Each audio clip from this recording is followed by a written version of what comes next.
Welcome back to Les Schwab Tire Center's Outdoor GPS, presented by Fisherman's Marine and Outdoor.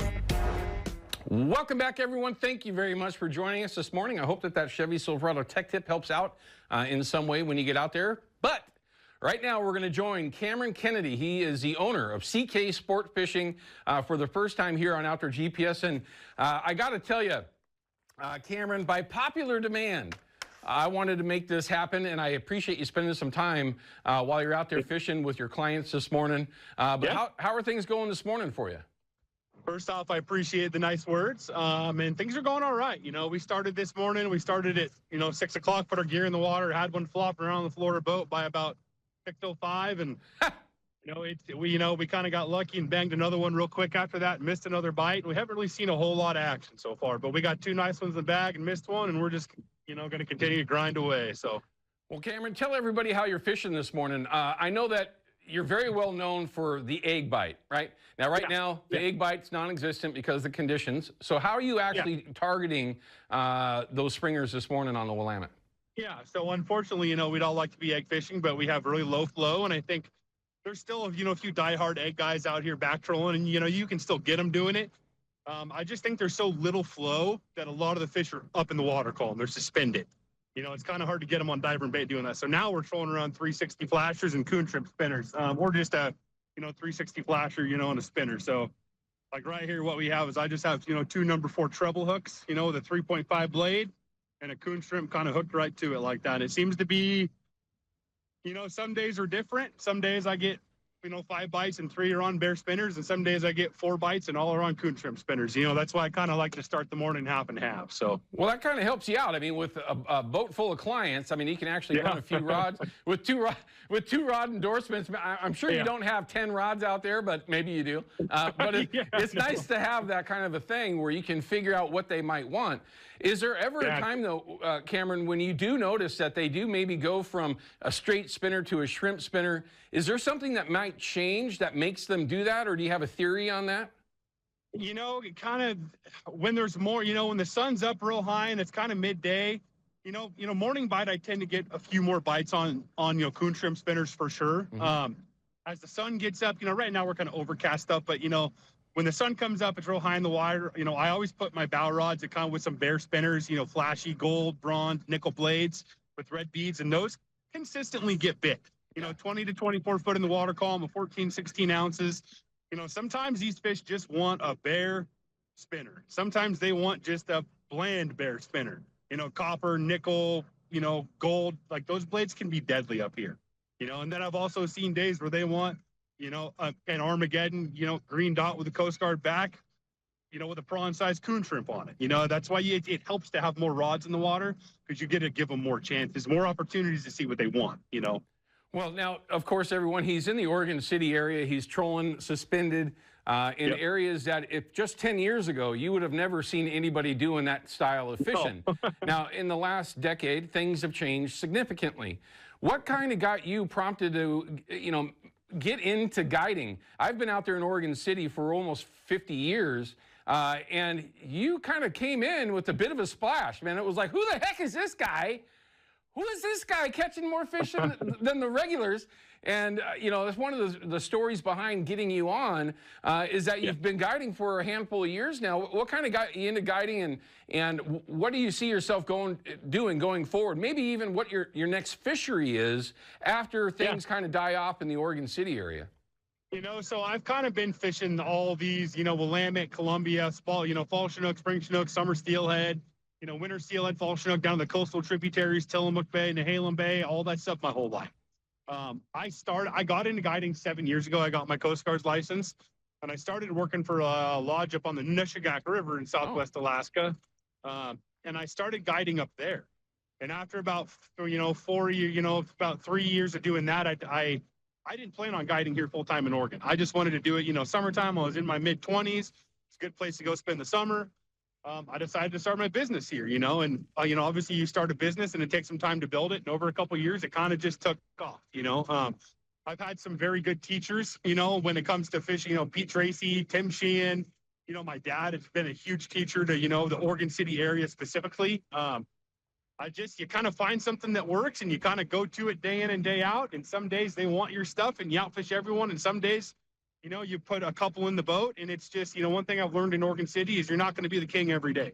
You know, if you can be consistent and you can put a, you know, 1 or 2 fish in the boat every day doing what you're confident in, then you're doing something right. Obviously, like I said, you know, previously we all would like to be egg fishing still, you know, but, you know, you have to adapt to the conditions, and that's kind of where we're at now, you know. So, you know, like you said, I'll be fishing 360, you know, 360s up here basically until the grass, you know, starts breaking free from the, you know, from the Oregon City Falls up there, and it gets too hard to fish. Then I'll pull my boat. I keep my boat moored here, you know, Sportcraft. I'll pull my boat and I'll make the trek down to the harbor every day. And, you know, typically in June, I do summer Chinook stuff up at Bonneville or on the Columbia. Doesn't look like we're going to get a season for that this year. So I'll probably fish the harbor. You know, the way our spring Chinook returns are nowadays, a lot of these fish come back in June and in early July, you know. So I'll be pretty much fishing for these fish through the first week of July down to the harbor, you know, somewhere in the Willamette. I do a lot of combo trips that time of year, 4 or 5 hours of salmon fishing, you know, then 3 or 4 hours of sturgeon fishing. You know, there's some days where I just catch salmon, so I don't go sturgeon fishing. There's some days where the morning bite's real good. It dies in the afternoon. I go sturgeon fishing, you know. So I kind of just, you know, stay pretty busy doing the combo stuff or just the harbor stuff all the way through June. And I take most of July off and get ready for the, you know, Super Bowl salmon fishing down in Astoria in August. So that was my next question, is if you head over to the I don't talk about it as highly as you just did, but it is a Super Bowl of salmon fishing, no doubt about it. It pretty much is. So you're covering ground from all over the place. You also fish Tillamook, and of course, hopefully we get some opportunities on the Columbia if we do get lucky. Absolutely. So tell everybody about how your rest of your day is going to go today. It's 9:50 in the morning. You've got a couple fish in the box right now. You're going to stick it out up there, or what are you going to do? So, I mean, the conditions are kind of odd right now. So, like, we're seeing low water, but there's still current. You know, typically once we start pro trolling up here, it's because they flooded the Columbia and it backs everything up and there's no flow. So sometimes we're pro trolling from here all the way down to, you know, Selwood, you know. I typically I know there's fish in this Oregon City area, basically from the mouth of Clackamas up to the Oregon City Falls. You know, I've been seeing them jump. I'm seeing them on my fish finder. I'm seeing sea lions thrash them.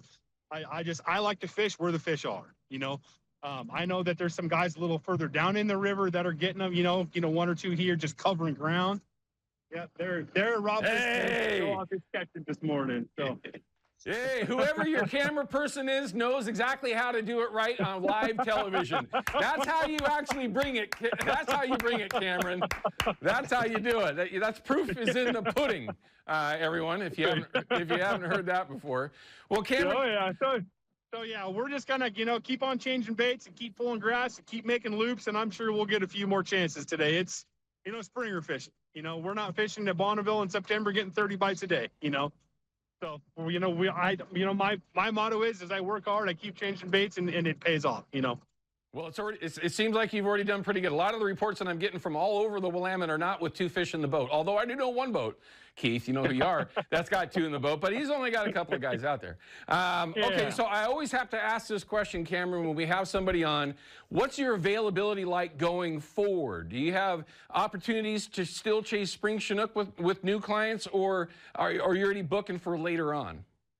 So I definitely have like 1 or 2 days open into May, and then from there, so my May's pretty full.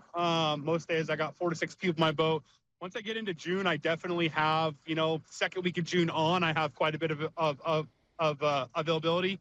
And honestly, the way that these spring Chinook returns are, that's kind of when we see the bulk of these fish come back anyway. So there's definitely good opportunity all the way through June and even into the first week of July. So, you know, once we get into June more, I have more availability. So yes. Very good. So, folks, if you do get the opportunity, I'm going to tell you right now, we do our due diligence, and I can certainly recommend Cameron with all confidence. If you have the chance to get out there with him, support one of our new guides here in the Northwest, and certainly he's doing things the right way. Cameron, thank you for spending a few minutes with us this morning. Now, it's your first time being on live television. I gave you a chance to catch a fish while we were talking. It doesn't always happen, so next time we're going to be looking forward to maybe that happening, okay? Man, oh man, Grant, Sheely told me I had to hook one or I was fired on live TV. I said last night, I said, man, I can't promise you that that's going to happen. Hey, nobody can. I've had Grant on several times, and he's caught fish on the air, but not every time. Hey, not every time. No. Yeah. Oh, yeah. Well, I appreciate it very much, Owen. It was nice. Hey, Cameron, thanks, man. Nice to chat with you over the phone. So. I might see you out there this afternoon. Be safe, and we'll see you out there, okay? All right, we're going to cut to a break. When we come back, we've got your Pike Minnow reward numbers for you. If you're chasing them, thank you. But if you need to know where you want to spend your time, we're going to have that for you in just a minute.